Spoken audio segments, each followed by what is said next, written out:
اور کچھ بھی نہیں چاہتا. اس کا مطلب ہے کہ تقاضائے پروردگار یہ ہے صرف عبادت کی جائے.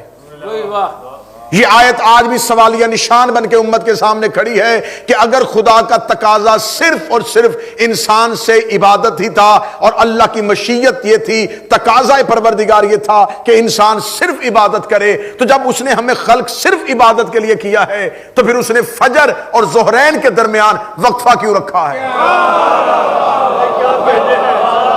ظہرین اور مغربین کے درمیان وقفہ رکھا ہے. وہ خدا ہم سے چاہتا ہے کہ ہم ہر لمحہ عبادت کریں اور کوئی بھی مقصد نہیں ہے, صرف ہمیں خلق ہی عبادت کے لیے کیا گیا ہے. تو پھر اس نے عبادت کے اوقات مقرر کر دیے ہیں. تم نے اس لمحے فجر پڑھنی ہے, اس لمحے تم نے ظہر پڑھنی ہے, پھر تم نے عصر پڑھنی ہے. مغرب اور عشاء نمازوں کے اوقات مقرر ہیں. روزہ ہر دن نہیں رکھا جا سکتا, سال میں ایک مہینے میں واجب کر دیے ہیں. زکوٰۃ سال میں ایک بار واجب کر دی ہے. حج ایک دن واجب کر دیا ہے. میرے اللہ جو عبادتوں کا وزن تو نے انسان پہ رکھا تھا اس کے تو نے وقت بتائے ہوئے ہیں, اس کے تو نے اوقات بتائے ہوئے ہیں. اس لمحے یہ عبادت کرنی ہے, ان اوقات میں یہ عبادت کرنی ہے, اور ہم سے تقاضا یہ کر رہا ہے تم نے ہر لمحہ عبادت کرنی ہے, تم نے ہر وقت عبادت کرنی ہے. میں نے تمہیں خلق ہی عبادت کے لیے کیا ہے. تو پھر مجھے حسینیہ بریڈ فورڈ میں یہ پہلا جملہ کہنا ہے, اس کا مطلب یہ ہے آیت کا تقاضا کچھ اور ہے اور یہاں سے مخلوق بھیج کچھ اور رہی ہے.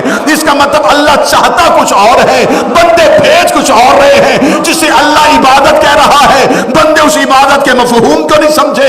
اب مجھے بتائیں علماء کرام کہ کون سی ایسی عبادت ہے جو اٹھتے بھی ہو سکتی ہے, بیٹھتے بھی ہو سکتی ہے, چلتے بھی ہو سکتی ہے, پھرتے بھی ہو سکتی ہے. میں کہوں کہ میں مذہب جعفریہ سے کسی مجتہد کی کتاب سے دکھاؤں تو آپ نہیں مانیں گے, کیونکہ عبادت پروردگار کی کرنی ہے. تو یہ وہی بتائے گا جس کے حکم سے نماز پڑھی گئی, جس کے حکم سے روزہ رکھا گیا, جس کے حکم سے زکات دی گئی, جس نے ہمیں بتایا ہے کہ فجر کی رکعتیں 2 ہوتی ہیں, جس نے بتایا ہے رکوع میں یہ تسبیح پڑھتے ہیں, جس نے بتایا ہے کہ مغرب کی رکعتیں 3 ہوتی ہیں, اسی سے جا کے پوچھتے ہیں تیرے کہنے پہ ساری عبادت کی ہے. اللہ ہر لمحہ عبادت چاہتا ہے. بتاؤ کون سی عبادت ہے جو سوتے بھی ہو سکتی ہے, جاگتے بھی ہو سکتی ہے.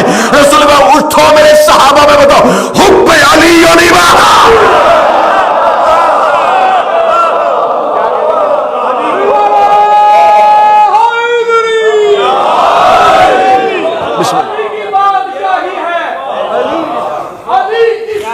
بسم اللہ.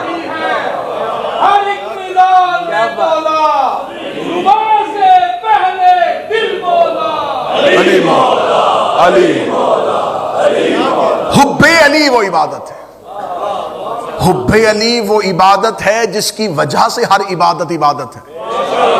جو قریب بیٹھے سے مت فرمائے. حب علی عبادتوں کا مقدمہ ہے. کیا بات ہے, حب علی عبادتوں کا مقدمہ ہے. اگر عبادتوں کا دباچہ ہے حب علی, اگر حب علی نہیں ہے پھر عبادت عادت ہے.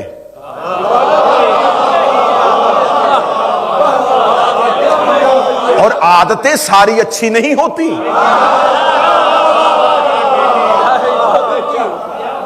خدا کو عبادت چاہیے, عبادت وہ چاہیے جو اللہ چاہتا ہے.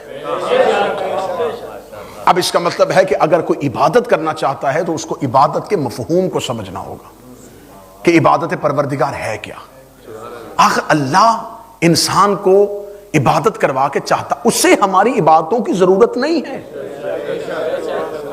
اچھا اسے ہماری عبادتوں کی ضرورت نہیں اور ہم اپنی مرضی سے خلق نہیں ہوئے.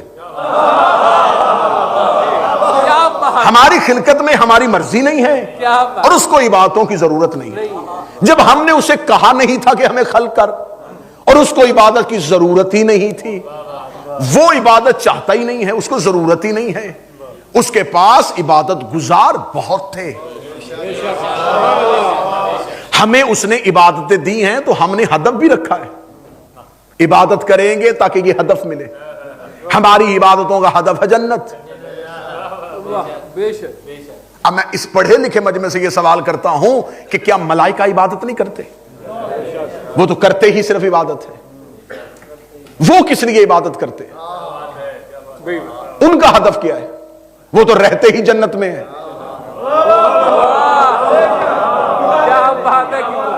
ملائکہ کا ہدف کیا ہے عبادت کا؟ وہ تو رہتے ہی جنت میں ہیں، ان کی عبادت ہے اطاعت پروردگار، یہی بات ہے۔ وہ خدا کے آئین سے بغاوت نہیں کرتے۔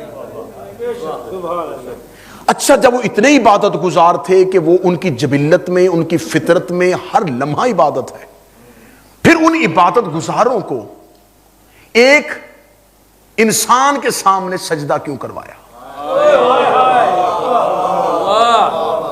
سجدہ کس بنیاد پہ ہوا؟ جب وہ عبادت کر رہے تھے اور خدا چاہتا ہی صرف عبادت ہے، اور ان کی عبادت میں کوئی کھوٹ نہیں تھی، کوئی لالچ نہیں تھا، کوئی غرض نہیں تھی، اتنی شفاف اور صاف عبادت کرنے والوں کو ایک انسان کے سامنے سجدہ ریز کیوں کیا؟ اب قرآن یہ کہتا ہے کہ سجدہ انسان کو نہیں ہوا تھا، سجدہ ہوا تھا فَإِذَا سَوَيْتُ وَنَفَخْتُ فِيهِ مِن رُوحِي، جب اس میں روح ہوں۔ اس کا مطلب ہے سجدہ روح کو ہوا تھا۔ سنیے گا، سمجھیے گا، آج کی تقریر بہت اہم ہونے والی۔ سجدہ ہوا تھا روح کو جو آدم میں پھونکی گئی تھی۔ روح کیا ہے؟ یسألونک عن الروح، یہ تم سے سوال کرتے ہیں روح کے بارے میں، قل روح من امر ربی، کہہ دے روح تیرے اللہ کا امر ہے۔ اس کا مطلب سجدہ آدم کے پتلے کو نہیں ہوا، اس امر الہی کو ہوا جو آدم میں پھونکا گیا۔ اللہ کہہ رہا ہے کہ میں نے آدم میں روح پھونکی۔ اب یہاں جب ہم لفظ پھونکنا کہیں گے تو اس کے لیے ہوا کا تصور ذہن میں آئے گا۔ کسی بھی چیز کو جب پھونکتے ہیں تو اس کو خارج سمجھا جاتا ہے، وہ کسی سے خارج ہوتی ہے، اس کے ہاں کچھ بھی خارج نہیں ہے، اس سے کچھ بھی خارج نہیں ہوتا۔ ایک چیز ادھر سے ادھر جائے گی تو اس کا مطلب ہے ادھر سے ہوئی، میں بول رہا ہوں میرے پھیپھڑوں سے میری آکسیجن نکل رہی ہے اور وہ میرے حلق سے ہوتی ہوئی الفاظ کی صورت میں ہوا میں جا رہی ہے، اس کا مطلب بدن سے کوئی چیز خارج ہو رہی ہے، اس کے ہاں سے کوئی چیز خارج عزم کان ہے، خارج ہو نہیں سکتا۔ یہاں یہ نہیں سمجھیے گا کہ پھونک ہے تو منہ ہوگا، منہ ہے تو چہرہ ہے، چہرہ ہے تو بدن ہے، بدن ہے تو پھر اللہ نہیں ہے۔ معصوم فرماتے ہیں وہاں پھونکنے سے مراد اللہ کا ارادہ ہے۔ کیا بات ہے! اس نے ارادہ کیا اور آدم کے پتلے میں تحریک پیدا شروع، متحرک ہو گیا آدم کا پتلا، کیونکہ اللہ نے ارادہ کر لیا تھا۔ روح پھونکی گئی، روح گئی آدم کے بدن میں۔ اب آدم بن گیا دو چیزوں کا مجموعہ، ایک جسم، ایک روح۔ جسم بنایا اس نے عناصر اربع سے، مٹی، پانی، آگ، ہوا سے، چار عناصر سے بنایا۔ روح کس سے بنائی؟ روح کے لیے یہ چاروں عناصر ہے ہی نہیں، کیونکہ روح کثیف ہے، روح لطیف ہے، بدن کثیف ہے۔ بدن نجس ہو سکتا ہے، روح نجس نہیں ہوتی۔ اب اس نے جب حضرت آدم کو زمین پر اتارا تو دو چیزیں زمین پر آ گئی، ایک بدن، ایک روح۔ دونوں میں آپس میں بڑی ضد ہے، بدن اور روح اکٹھے رہ ہی نہیں سکتے، کیونکہ دونوں ضد ہیں۔ جیسے سورج اور چاند اکٹھے نہیں ہو سکتے، دن اور رات اکٹھے نہیں ہو سکتے، بدن اور روح ضد ہیں، کیونکہ بدن کثیف، روح لطیف۔ بدن نظر آنے والا، فزیکل ورلڈ میں رہنے والا، روح میٹا فزیکل، نظر ہی نہیں آتی۔ اب اس نہ نظر آنے والی چیز کو نظر آنے والے بدن میں رکھنا تھا۔ اب یہاں درمیان میں کوئی ایسا ربط چاہیے تھا جو دونوں کو کنٹرول کر سکے۔ اب خدا نے یہاں نفس کو پیدا کیا۔ جب خدا نے نفس کو خلق کیا تو نفس آدھا بدن جیسا ہے، آدھا روح جیسا ہے۔ روح اوپر سے آئی، بدن یہاں سے ہے۔ بدن کے سارے عناصر زمینی ہیں، روح کے سارے عناصر نوری ہیں۔ ہر چیز اپنے اپنے مرکز کی طرف جاتی ہے، اس لیے جیسے ہی انسان مرتا ہے روح اوپر کی طرف جاتی ہے، بدن زمین پہ چلا جاتا ہے۔ بدن مردہ ہو جاتا ہے، روح چلی جاتی ہے۔ موت نہ بدن کو آتی ہے نہ روح کو آتی ہے، روح زندہ رہتی ہے، بدن پہ موت نہیں۔ آنکھیں ہیں لیکن دیکھ نہیں رہا، کان ہے سن نہیں رہا، زبان ہے بول نہیں رہا، ہاتھ ہے چھو نہیں رہا۔ اب بدن میں حرکت کیوں نہیں ہے؟ روح چلی گئی۔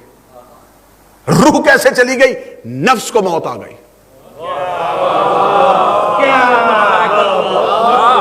اب جس نے روح اور بدن کو آپس میں جوڑا ہوا تھا اسے نفس کہتے ہیں. بات سمجھ میں آ رہی ہے جی؟ مجھے عبادت کا مفہوم آپ کے سامنے واضح کرنا. اب روح عبادت نہیں کرتی، روح شعور دیتی ہے. عبادت کی ترکیبات بدن کرتا ہے، وضو بدن کا، مسح بدن کا، تکبیرۃ الاحرام بدن کو، روزہ رکھے گا تو بھوک کے اثر بدن کو، حج کرے گا تو چکر اور طواف بدن کو. یہ ساری چیزیں بدن کر رہا ہے. بدن عبادت کر رہا ہے، لیکن روح اس کے اندر جو ہے وہ بدن کو شعور دے رہی ہے. بات بالکل تقریر داد سے بے نیاز ہے، لیکن اگر آپ عبادت کے مفہوم کو سمجھنا چاہیں، اب خدا نے انسان کی کسی بھی چیز کو محسوس کرنے کے لیے اسے 5 حصے عطا کیے ہیں، جسے ہم کہتے ہیں حواس خمسہ. 5 چیزوں کے ذریعے کسی بھی چیز کا، انسان کا علم اس کا اندر کا علم نہیں ہے. یہ باہر جتنی چیزیں ہیں یہ علم نہیں ہے، یہ معلومات ہے. ابھی تک دنیا یہ واضح نہیں کر سکی کہ علم میں اور معلومات میں فرق ہے. انفارمیشن اور ہوتی ہیں، نالج اور ہوتا ہے. تو کبھی بھی معلومات کے سہارے علم کو چیلنج نہ کرنا، کیونکہ میں نے معلومات والوں کو علم کے دروازے پہ آتے دیکھا ہے. کسی علم والے کو معلومات والوں کے دروازے پہ آتے نہیں. علم نور ہے جو آپ کی روح کو منور کرتا ہے، روح میں روشنی پیدا کرتا ہے. 5 حصے ہیں جس سے انسان خارج سے کسی بھی چیز کو لیتا ہے. مثلا 5 حصوں کے ذریعے انسان نے پہاڑ، پتھر، چشمے، آگ، سمندر، آسمان، ستارے، یہ ساری چیزوں کا جو تھا یہ علم نہیں ہے، یہ بھی خارج ہے. ان حصوں کے ذریعے یہ اندر گیا. اب بدن نے حواس خمسہ کے ذریعے یہ تمام معلومات روح کو پہنچائی. جب یہ روح تک پہنچی تو روح کے اندر پھر 5 حصے ہیں. پہلی حصہ ہے حصے مشترک، جسے کہتے ہیں کامن سینس، جس میں آپ نے رنگ، ذائقہ، شکل، جسم، یہ مختلف قسم کی معلومات تھیں. اس کو روح نے محسوس کر لیا کیونکہ بدن نے خارج سے یہ انفارمیشن روح کو مہیا کی تھی. بندے پریشان ہے کہ میں موضوع کون سا پڑھ رہا ہوں، تقریر کا رخ بدلا ہوا ہے. اب 5 چیزوں نے انفارمیشن جو ہے وہ روح تک پہنچائی. پہلا سٹیپ آیا اس کے حصے مشترک، کامن سینس. اس نے رنگ، ذائقہ، زبان، لیکن یہ ایک دھندلی سی تصویر تھی. اس نے دوسری حص کو ٹرانسفر کی. جس دوسری حص کو ٹرانسفر کرتے ہیں اسے کہتے ہیں قوت واہمہ، جسے ہم آپ کی انگلش کی زبان پہ اگر ہم کہیں گے تو ہم کہتے ہیں پاور آف امیجنیشنز، جس نے اس کی ایک تصویر بنا دی. اب یہ روح کے اندر دوسرا سٹیپ چلا گیا. پھر اس نے اس کو تیسرے سٹیپ کو دیا جس کا کام ہے قوت تخیلہ، جسے کہتے ہیں ایسٹیمیٹیو پاور، جس نے اس کے اندر دوستی، دشمنی، محبت، خوف، خطرے کے جذبات کو پیدا کیا. اب یہ تیسرا سٹیپ آیا جس نے روح، ابھی کیونکہ بدن میں عبادت ہے، روح میں معرفت ہے. بدن عبادت کرتا ہے، روح عرفان مہیا کرتی ہے. روح وہ انرجی ہے جس کی وجہ سے بدن عبادت کر سکتا ہے. اگر پیچھے سے معرفت نہ ہونا تو پھر عبادت کسی کام کی نہیں. اب یہ قوت تخیلہ سے گزرتی ہے، قوت واہمہ سے گزرتی ہے. یہ 5 مختلف قسم کے، اگر میں اس فلسفے کی بحث میں جاؤں گا تو بات لمبی ہو جائے گی، اور عبادت اور معرفت کا موضوع. 5 حصے ظاہر سے آئیں، 5 حصے باطن سے آئیں. اب جو چیز خارج ہو کے باہر گئی اسے علم کہا گیا. اب جب یہ 5 حصوں نے باہر سے علم لیا، 5 نے اندر علم دیا. جہیں اندر آپ کے علم پہنچ گیا تو اب ایک چیز نالج بن گئی، ایک علم بن گیا کہ یہ پہاڑ ہوتا ہے، یہ پتھر کا ہوتا ہے، اس کی یہ خوبی ہے، اس میں یہ خامی ہے، اس کی خلقت کے پیچھے راز کیا تھا. اب جو اندر سے روح کا عرفان ہے، اب اس نے جو چیز باہر نکالی اسے علم کہا گیا. اب کوئی مصور ہے تو وہ کہے گا کہ مجھ سے تصویر بناؤ. کوئی شاعر ہے وہ کہے گا مجھ سے شاعری کرواؤ. کیونکہ اب اندر سے جو صلاحیتیں نکلی ہیں اب ان صلاحیتوں کا کوئی نہ کوئی اعتراف بھی ہوگا اور کوئی نہ کوئی اقرار بھی ہوگا. یہ ساری چیزیں کہاں سے آ رہی ہیں؟ یہ روح پیدا کر رہی ہے, روح عرفان عطا کرتی ہے. معصوم کی بارگاہ میں بندے نے آ کے پوچھا مولا عبادت کہتے کسے ہیں؟ فرمایا اللہ تمہیں مصلی پہ نہیں لانا چاہتا, اللہ تم سے سورہ حمد نہیں سننا چاہتا, اللہ تمہیں رکوع میں نہیں جھکانا چاہتا, اللہ تمہیں مصلی پہ لاتا اس لیے ہے تاکہ تمہیں اس عبادت کے ذریعے ہماری معرفت ہو سکے, تاکہ تم اس عبادت کے ذریعے ہماری معرفت کر سکو. اللہ نے تمہیں مصلی پہ لائے اس لیے تم مصلی پہ آؤ گے, تم ہاتھ اٹھاؤ گے, اللہ اکبر. کس نے کہا ہے کہ وہ ہے؟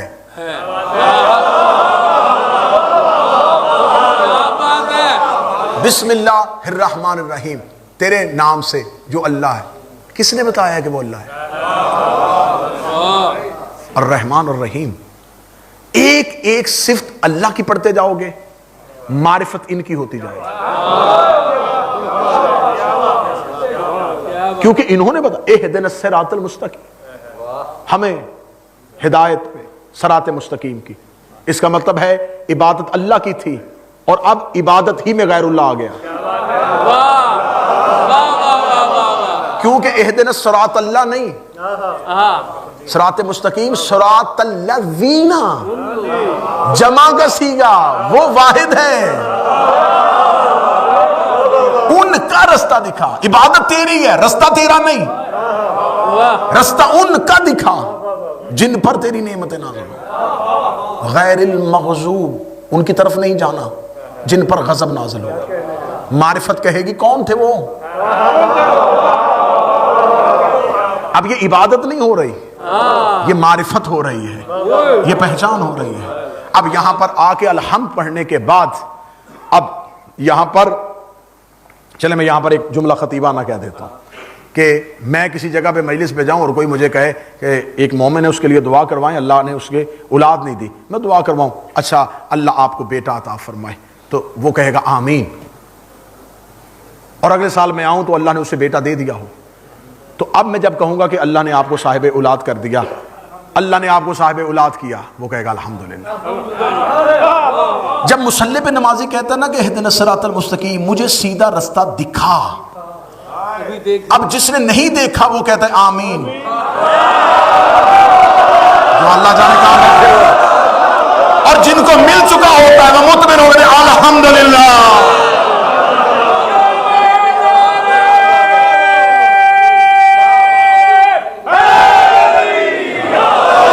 جنہیں رستہ نہیں ملا وہ آمین. اللہ نے معرفت, تھوڑا آگے تشریف لے, درود پڑھتے ہو آگے تشریف لے. نعرہ تکبیر, نعرہ رسالت,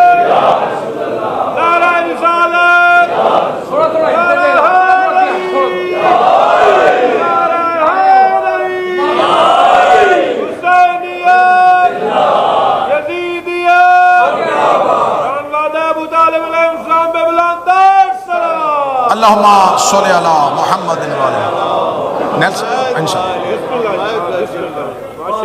موضوع پسند ہے سب.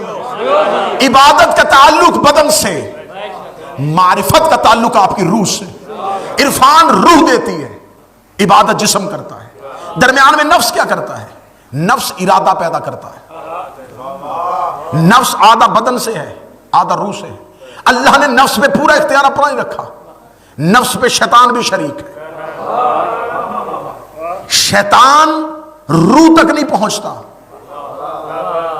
شیطان نفس تک پہنچتا ہے.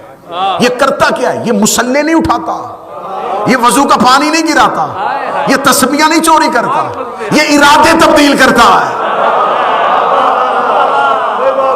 یہ ارادے بدلتا ہے, کیونکہ یہ نفس تک پہنچتا ہے. عبادت کے بدن کے کسی چیز کو نہیں چھیڑے گا, روح تک آ نہیں سکتا کیونکہ عرفان تبدیل کر نہیں سکتا. یہ کرتا ہے درمیان میں نفس پر حملہ, کیونکہ یہ نفس پہ شریک ہے, پروردگار سے وعدہ لے کے آیا ہے میں ارادے تبدیل کرواؤں گا.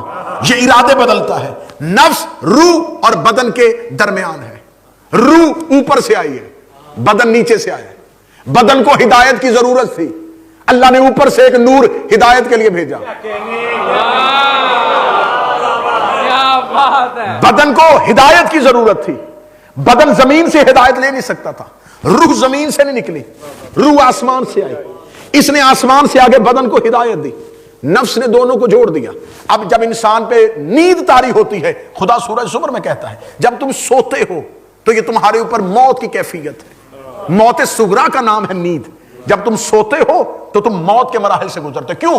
بدن ساکن ہو جاتا ہے، روح زمین پہ پھرنا شروع کر دیتی ہے، نفس عالم بالا میں چلا جاتا ہے. نفس عالم بالا میں چلا گیا، روح زمین پہ ہے، بدن بستر پہ ہے.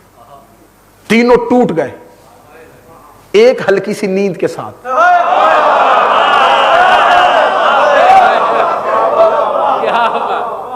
اب نیند میں ارادہ نہیں ہو سکتا. نیند میں ارادہ کیوں نہیں؟ کیونکہ نفس نہیں ہے. اب تیری میری نیند ارادہ نہیں کرتی.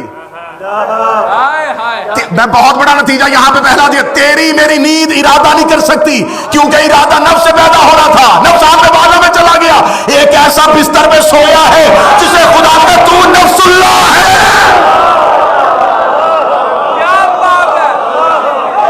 تو نے اللہ کا ارادہ خرید لیا ہے. ارادہ نفس پیدا کرتا ہے. جسم ساکن ہو گئے بستر پہ، روح زمین پہ تھی، نفس آسمان کی طرف چلا گیا. عالم بالا پہ تھا نفس، روح نیچے تھی نفس اوپر. روح نیچے تھی نفس اوپر. روح زمین پہ پھرتی ہے. نفس پہلے آسمانوں پہ چلا جاتا ہے، روح بعد میں جاتی ہے. جب موت آتی ہے تو نفس پہلے جاتا ہے، روح بعد میں جاتی ہے. نفس آسمانوں پہ پہلے جاتا ہے، روح بعد میں آتی ہے. میں جملہ پڑھتا جا رہا ہوں اور شاید ابھی تک آپ فلسفے کی بحث میں پھنسے ہوئے ہیں. میں کہہ رہا ہوں نفس پہلے چلا جاتا ہے. قانون فطرت ہے، یہ لا ہے خدا کا. نفس پہلے جاتا ہے، روح بعد میں آتی ہے. محمد کائنات میں روح کی حیثیت ہے، علی کائنات میں نفس پروردگار ہے. اب شب معراج اگر نفس پہلے چلا جائے،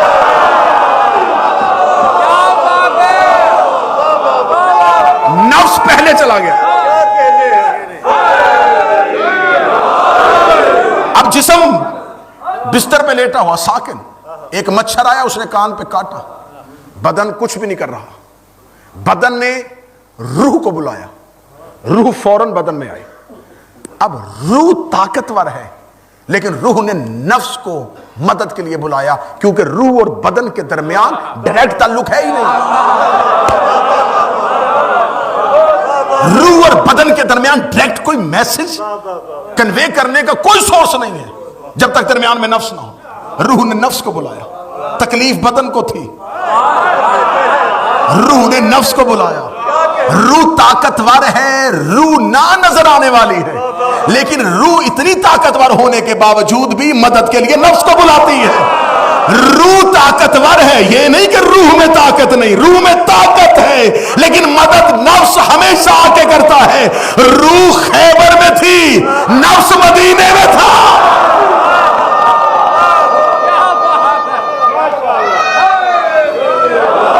یہ روح، یہ بھائی،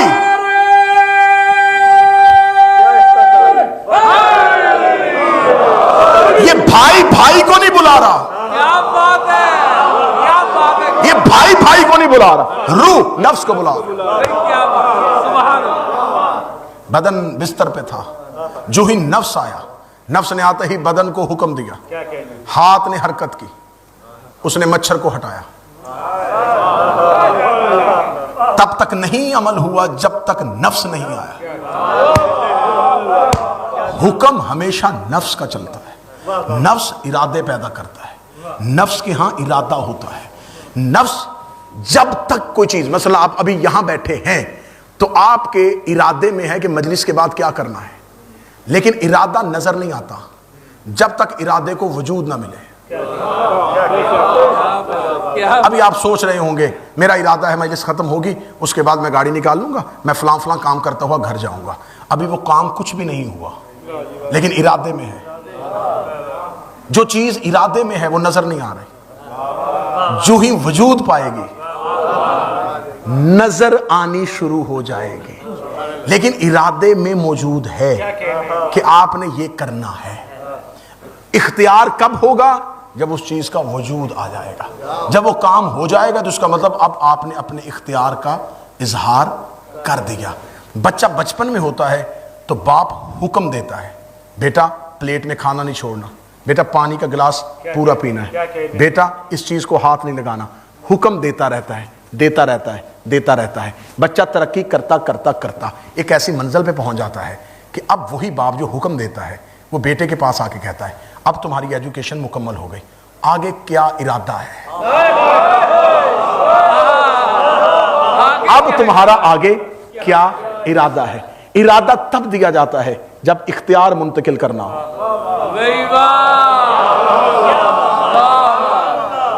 اختیار منتقل کرنا ہو تو پھر اس سے ارادہ پوچھا جاتا ہے، لیکن جب تک بچپن ہو حکم دیا جاتا ہے۔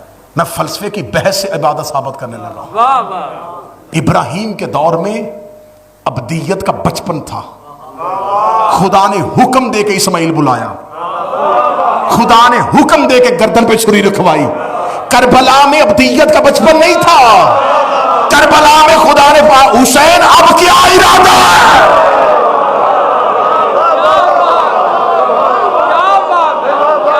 حسین اب تیرا کیا ارادہ ہے؟ کیونکہ کربلا میں ارادے کو مکمل اختیار مل چکا تھا، کربلا میں مکمل وجود آ چکا تھا۔ چلے ماتمی عزادار بیٹھے ہو، میں اپنے قد سے بڑا جملہ کہنے لگا ہوں، اس منبر کی عزت اور تقدس کی قسم کھا کے کہتا ہوں، اپنے مرتے دب تک اپنے حرفوں کا ضامن ہوں۔ شیطان ارادوں کو تبدیل کرتا ہے، ابلیس روح تک نہیں پہنچتا، بدن تک نہیں جاتا، یہ صرف ارادے تبدیل کرتا ہے۔ میں نبیوں کے ارادوں میں تمہیں شیطان آتا دکھا سکتا ہوں، یہ حاجرہ کے سامنے آیا، یہ ابراہیم کے سامنے آیا، یہ اسماعیل کے سامنے آیا، یہ یعقوب کے سامنے آیا، یہ یحییٰ و زکریا کے سامنے آیا۔ قرآن سر پر رکھواؤ، نہ پوری دنیا میں اعلان کرے وہ شیطان جو نبیوں کے ارادوں میں آیا یہ کربلا میں جان کے پاس بھی نہیں آیا، حبیب کے پاس بھی نہیں آیا، زہیر کے پاس بھی نہیں آیا۔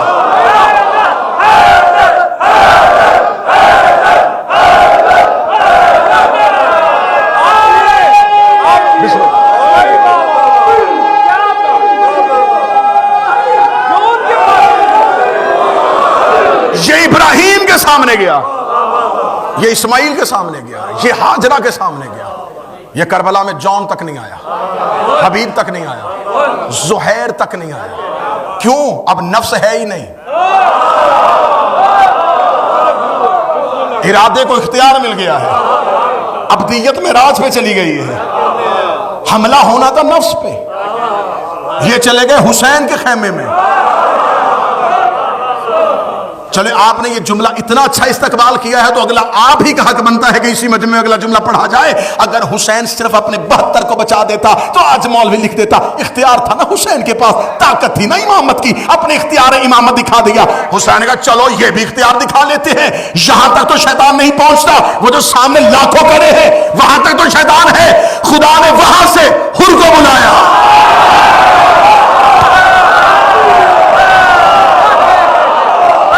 حسین نے وہاں سے حر کو بلایا، حر یہاں سے وہاں نہیں گیا،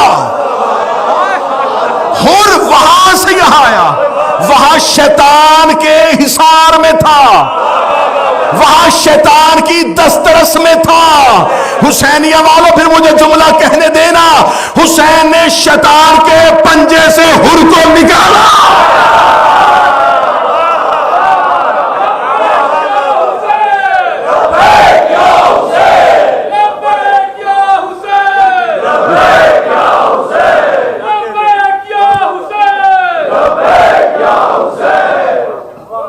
معراج ہے ابدیت کی،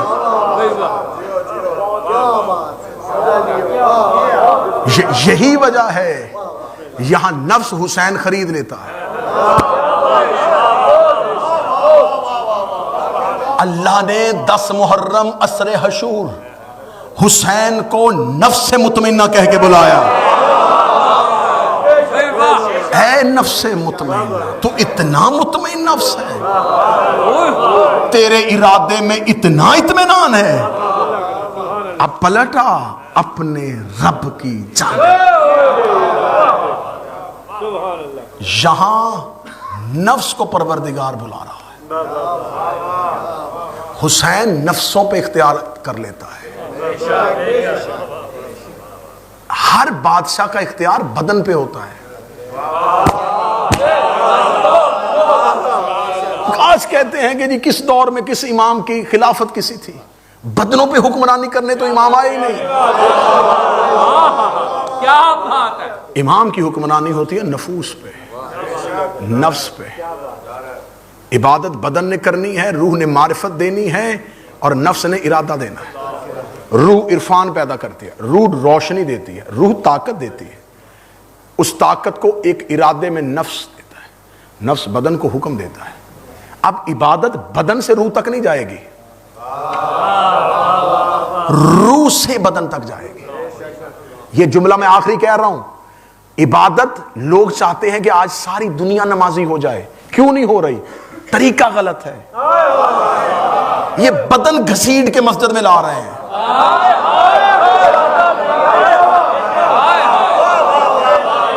یہاں بدن گھسیٹ کے مسجد میں لایا جاتا ہے، مجلس میں روح آ رہی ہے۔